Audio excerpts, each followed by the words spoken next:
విక్రమ్ టీవీకి సబ్స్క్రైబ్ చేయండి. Subscribe to Vikram TV. Subscribe to Vikram TV. Subscribe to Vikram TV. Subscribe to Vikram TV. Please like, share and subscribe to Vikram TV.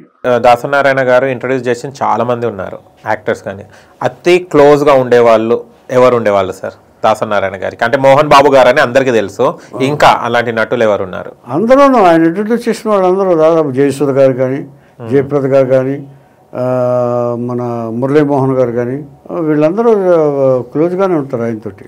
Okay, Mohan Babu గారికి and Dasanarayana గారికి ఉన్న అనుబంధం ఏంటి sir? అంటే చాలా వరకు దాసనారాయణ నా గురువు అని చెప్తుంటారు కదా. గురువు బిడ్డ అంటాడు, గురువు గారేమో బిడ్డ అంటాడు ఆయన, ఈయన గురువు గారు అంటాడు. ఎందుకంటే ఫస్ట్ స్వర్గ నరకంలో మేజర్ ఇది ఇచ్చింది ఆయనే కదా, ఒక హీరో మోహన్ బాబు. అక్కడి నుంచి ఏ సినిమాలోనే ఏదో క్యారెక్టర్ క్రియేట్ చేసి ఇచ్చారు ఆయన. మోహన్ బాబుతో ఎక్కువ సినిమాలు ఆయనే. అంటే ఎవరైనా వ్యక్తి కొన్నాళ్ళు టచ్లోకి వచ్చేంత వరకు, ప్రజల దృష్టిలో పడేంత వరకు టచ్లో ఉండాలి. అవును, బిగినింగ్లో ఎవరు పైకి వచ్చేంత వరకు. అందుకని అలా పైకి రావడానికి తగిన ఏర్పాట్లు, ఆయన తగిన అవకాశాలు గురువుగారు ఇచ్చారు మోహన్ బాబుకి. ప్రతి పిక్చర్లోనూ ఏదో ఒక క్యారెక్టర్ క్రియేట్ చేసి, టిపికల్ క్యారెక్టర్స్, హీరో అని కాకుండా ఏది ఇంపార్టెంట్ క్యారెక్టర్ ఉంటే అది. అలాగే మురళీమోహన్ గారిని కూడా అలాగే ఎంకరేజ్ చేశారు. ఓకే, అంటే సినీ పరిశ్రమలో అంటే దాసనారాయణ గారు వెళ్ళిపోయిన తర్వాత చాలా ఇబ్బందులు పడ్డారు సినీ ఇండస్ట్రీ కూడా. ఏ చిన్న గొడవలు వచ్చినా కూడా, ఏ చిన్న సమస్యలు వచ్చినా కూడా పరిష్కరించుకోలేకపోతే, ఏ గొడవ వచ్చినా దాసనారాయణ గారిని తలుచుకునే వ్యక్తి లేడంటే అతిశయోక్తి కాదు.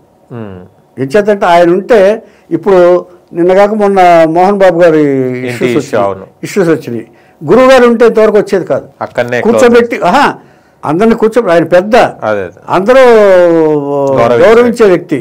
ఒక గౌరవించే వ్యక్తి ఉన్నప్పుడు వాళ్ళ ఇంట్లో ప్రాబ్లమ్స్ ఎప్పుడు కూడా ఇలా వచ్చే కావు. కూర్చోబెట్టి కొడుకుల్ని ఆయన్ని కూర్చోబెట్టేసి మీరు ఇలా చేయండి, మీరు ఇలా చేయండి చెప్పేసేవాడు, అయిపోయేది ఆయన. ఇలాగా నిర్మాతలకి చేశారు ఆయన, ఫైనాన్షియల్కి నిర్మాతలకు గొడవలు వస్తే సెటిల్ చేశారు ఆయన. సో ఇండస్ట్రీకి ఏది కావాల్సి వచ్చినా ఆయన చేయడానికి అర్ధరాత్రి రెడీగా ఉండేవారు ఆయన. ఒక్కోసారి కొన్ని ఫైనాన్షియల్ సంతకాలు కూడా పెట్టి ఇరుక్కున్నాడు ఆయన. ఓకే, నిర్మాతలకి సినిమాలు బయటపడేయాలని ఫైనాన్షియల్కి సంతకాలు పెట్టి, హామీ ఉండి, వాళ్ళు లేకపోతే నేను ఇస్తానని చెప్పి ఒప్పుకుని, వాళ్ళ చేత అడిగించుకుని మళ్ళీ సార్ మీరు ఇస్తానన్నారు కదా అని చెప్పి అప్పుడు ఈ చెక్కులు రాసిన సందర్భాలు చాలా ఉన్నాయి. ఓకే, అందుకనే ఇండస్ట్రీ పెద్దగా పెర్ఫెక్ట్ మనిషి దాసనారాయణరావు గారు, none other than only Dasanarayanarao. Okay.